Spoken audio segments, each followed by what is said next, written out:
thousands of years, humanity has gazed into the heavens and wondered what lies beyond. Are we really alone? And perhaps the greatest question of all, can humanity survive forever on Earth?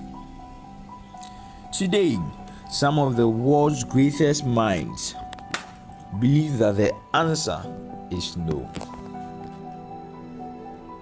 Scientists warn of asteroid impact, climate instability, solar evolution, resource depletion, and even the eventual death of our planet. As a result, a growing movement seeks humanity's future among the stars. Their solution: leave Earth, build colonies, construct habitats in space, become a multi-planetary species. But there is an intriguing question seldom asked. If science believes humanity must one day move beyond Earth, is that idea really so different from what Christianity has proclaimed for thousands of years? Earth is remarkably hospitable, yet science increasingly recognizes that it is not eternal. Astronomers understand that stars have life cycles. Our sun is no exception. In approximately 5 billion years, it will expand into a red giant, fundamentally altering the conditions that make life possible on Earth. Even before then, humanity faces numerous existential threats: asteroid collision, global pandemics, nuclear conflict, environmental collapse, artificial intelligence risk. Because of these possibilities, many scientists argue that humanity should not place all its hopes on one planet.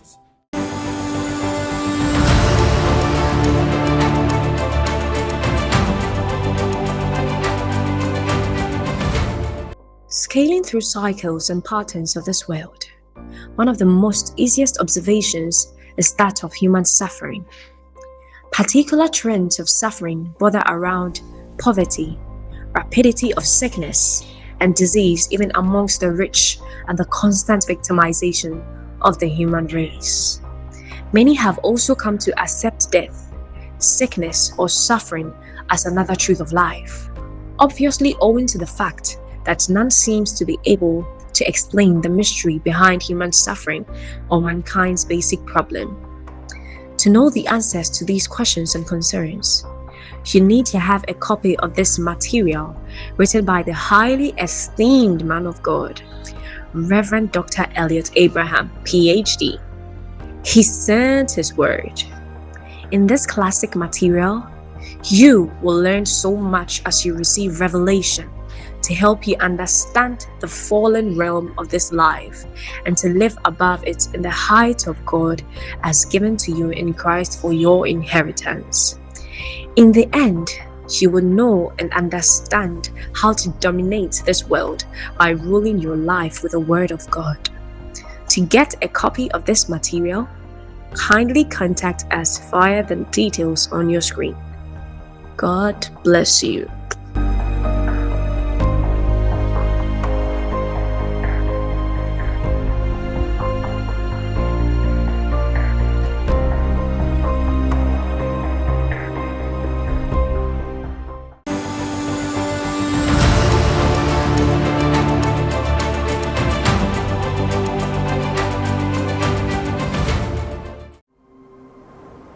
Professor Stephen Hawking and other scientists believe that to secure the future of the human species, we must colonize another planet. To stay risks annihilation. It could be an asteroid hitting the Earth. It could be a new virus, climate change, nuclear war, artificial intelligence gone rogue. We can and must use our curiosity and intelligence to look to the stars. We must do it now before humanity is overtaken by some disaster that we can neither anticipate nor control. For humans to survive, we need to find a planet that's rocky and about the same size and density as the Earth, so that its gravity will be similar to our own. Then, the crucial thing we need to sustain life is liquid water at the surface. That means we need to find a planet that orbits in the habitable zone of its star, the distance where the temperature is just perfect for liquid water. For our sun, a yellow dwarf star, the habitable zone stretches from around the orbit of Venus to the orbit of Mars. Earth sits neatly right in the middle. We now know that there is a planet around our stellar next-door neighbor that could be suitable for colonization. Welcome to Proxima b. It's a little more massive than the Earth, and it's almost certainly a rocky planet. And there might just be liquid water at the surface. Proxima b might be our best destination for mankind's new home. But although it's our nearest planet, Proxima b is still a very long way away. Getting there, even with the fastest rockets we have today, would take thousands of years. Professor Hawking believes this will be one of our biggest hurdles. I have no doubt that we will eventually find ways of crossing the immense distances of space in just a few years. One of our species' great strengths is embracing new ideas and evolving them into cutting-edge technologies. Just look at advances we've made in the fields of medicine, communications, and electronics. We only built the first silicon chip 60 years ago. Now it powers just about every aspect of our lives. Our ingenuity will get us to Proxima b. NASA turns to the private sector to resupply the International Space Station. I recently helped create SpaceX. The reason I got into space exploration was because it didn't seem to me that we've been making the progress that we should make, given the fact that we could get to the moon in 1969. In fact, it seemed like we were going backwards. 3, 2, 1, and liftoff of the SpaceX Falcon 9 rocket. I thought it was important that we ultimately be on a path towards creating self-sustaining civilization on Mars. And NASA awarded us one of 3 contracts to upgrade our capability to human transport. What we're looking at here is a Dragon spacecraft pressure vessel. And I like working on engineering and design. Sales and finance are not really my forte. We intend to keep advancing space technology until it's possible for people to go to Mars. If I live, say, another 20 years at least,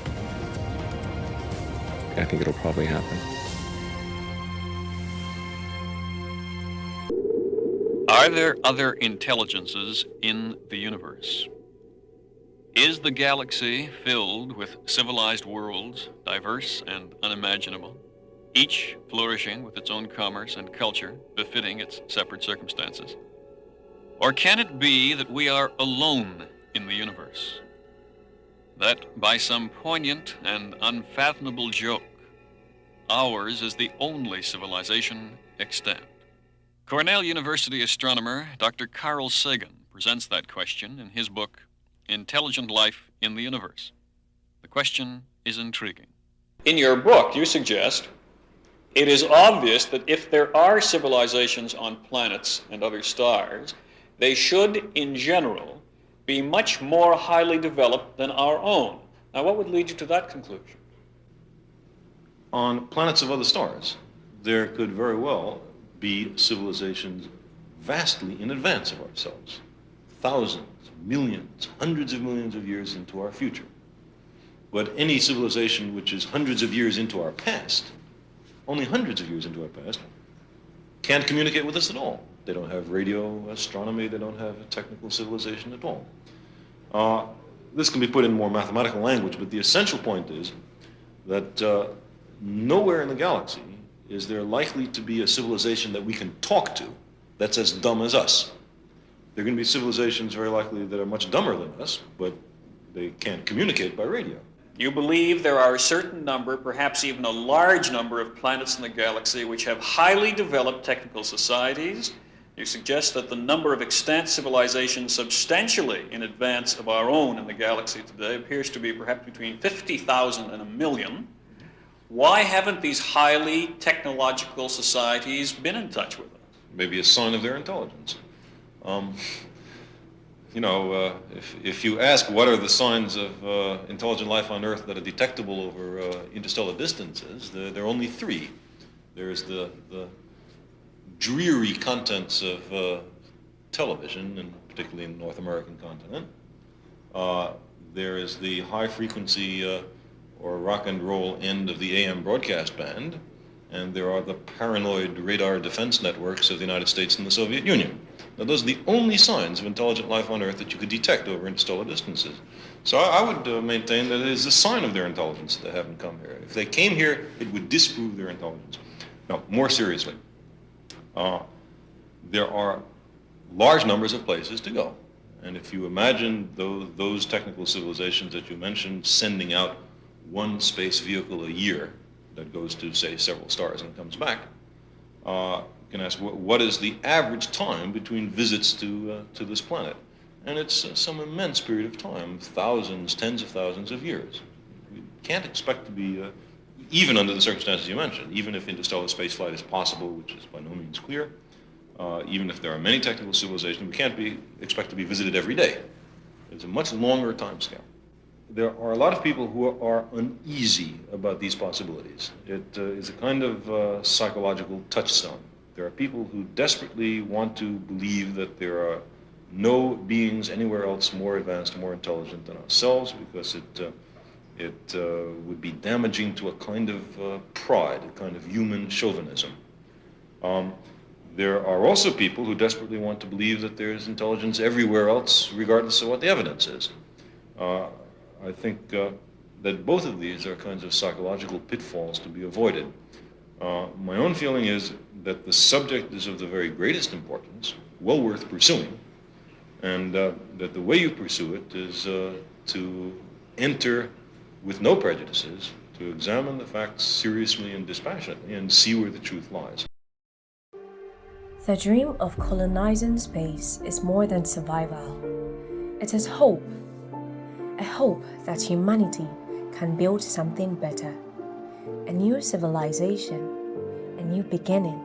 Scientists discuss terraforming Mars, creating artificial atmospheres, building sustainable cities, producing food, generating energy, creating a world where future generations can thrive.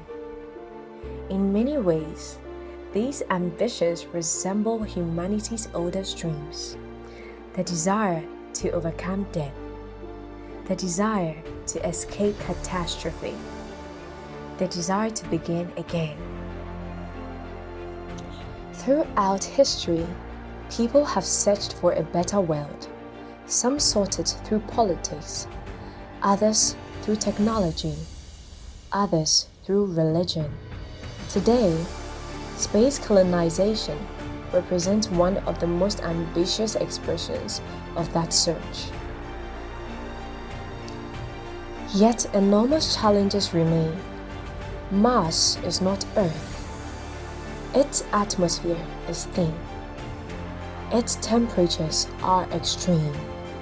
Its radiation levels are dangerous. Its environment is hostile to human life. Even if colonies are established, humanity would still face familiar problems: conflict, greed, corruption, violence, injustice. Technology can relocate humanity, but can it transform humanity? Can moving to another planet solve the deeper problems of the human heart?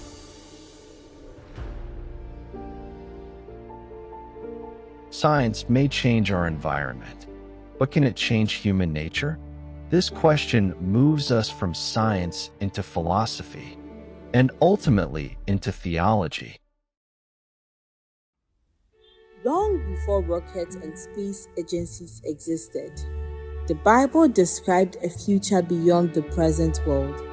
The prophet Isaiah recorded God's promise, "Behold, I create new heavens and a new earth." Centuries later, the Apostle John wrote, "Then I saw a new heaven and a new earth, for the first heaven and the first earth had passed away." Christianity teaches that the present world is temporary, not meaningless, not worthless, but temporary. History is moving towards divine renewal, not merely a new planet, but a transformed creation. A reality free from death, free from suffering, free from corruption. The scientific quest for space colonization and the biblical hope of a new heaven and a new earth emerge from very different assumptions.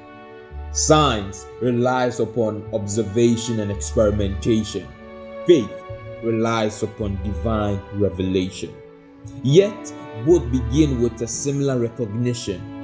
Humanity is not satisfied with the present condition of the world. Both acknowledge that the future cannot simply be more of the same. Both anticipate transformation. Both envision a reality beyond current limitations. One seeks salvation through technological advancement, the other through divine intervention. One looks to new planets, the other to a new creation. Critics have often dismissed Christianity's belief that the present world will pass away as unrealistic. Yet many of the world's leading scientists now openly discuss humanity's need to move beyond Earth in order to survive. The difference is not whether change is coming.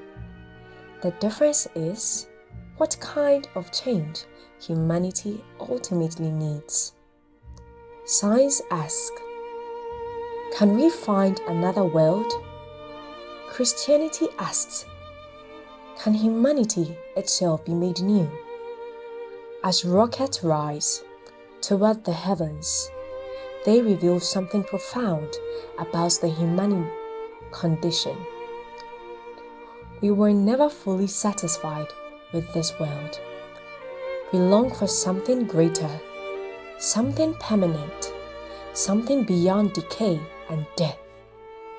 The Bible declares that this longing is not accidental.